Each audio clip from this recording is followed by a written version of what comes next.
End the goddamn occupation. There isn't an occupation in Gaza. I'll say it to the day I'm done. Don't be insane, Ben. There is a security and blockade of supplies. There is not an occupation. They voluntarily ended it in 2005 and removed forcibly their own Israeli citizens. Hey. How are you going to ask people to end an occupation that ended in 2005? And at least let's use words accurately, because I've seen too many times on this network people saying genocide when it is not one. People saying occupation when it is not one. There is an occupation in the West Bank. I admit it, because that's the definition and the words. But when the occupation ends, you say end the occupation. What are you asking for them, to end it again? Should they go back in and then end it again? Is that the request? Ben, okay, if I come to your house and say, look, I'm not occupying your house, but I can cut the water and power anytime, and I could starve you, and I could make sure you don't even get any water, and if you disagree with me on anything, I could drop a bomb on your head. It's called a blockade. It's called a blockade. I'm not occupying. It's called a blockade. I can just murder you anytime I like, but I'm not occupying. But it's not the word. Okay, it's called so a blockade. Let's call it a prison. So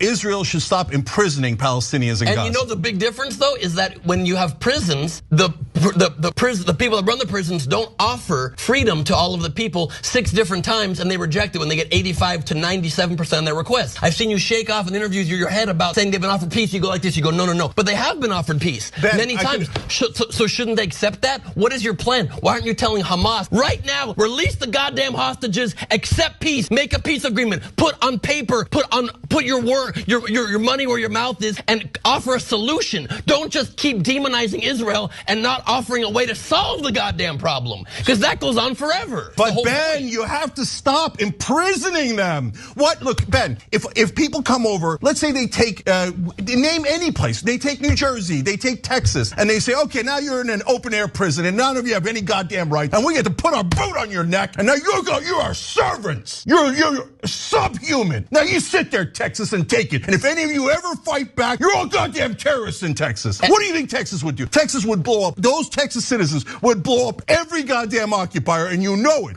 They would murder every occupier, and you know it. How much patience can the Palestinians have? They're sitting there in the West Bank doing nothing. They've been perfectly peaceful. And what did they get for the peace, Ben? What did they get for the peace? All they got was occupation. 56 years of occupation. They've been offered peace 6 times.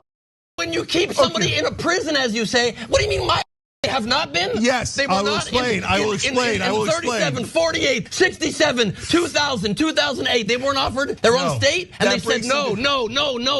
So yes, if murderers and terrorists are going to keep killing you, and you keep saying, "Here, I'm giving you what you want. I'm giving you most of what you want," and you keep saying no. Nobody on earth, yourself included, would also allow themselves to keep being killed by them. Okay, so number one, 1937. At that point, Israel doesn't even exist. A bunch of people come over to Palestine and go, now you guys, this is your land, but we're planning to take half of it. So why don't you just give us half? And move out of your freaking houses. We own that land now. Oh, you didn't take it. Well, what a bunch of bad guys. I was gonna take your goddamn land and I was gonna make you march and then maybe die. Oh, you didn't take what generous offer that I gave you. 1948, I'm gonna take half your land. Give me your land. You can stay, you get the hell out of here. I'm more important than you. Oh, you don't own your land anymore. Well, you didn't take it? Why didn't you take it? What a lovely deal I gave you, where I only steal half your land. Okay, now you move to later rounds, then it gets more complicated, because then they come back in and they go, I'll give you 87% of your house back. But I had 100% of my house. And by the way, you're not even giving me the 50% you already took. You're giving me 87% of the other 50%. So at this point, both Obama and Trump have said, Netanyahu doesn't want peace. السلام عليكم. لا تنسوا الاعجاب بالفيديو والاشتراك في القناة تشجيعا لنا لنستمر بنشر المزيد إن شاء الله.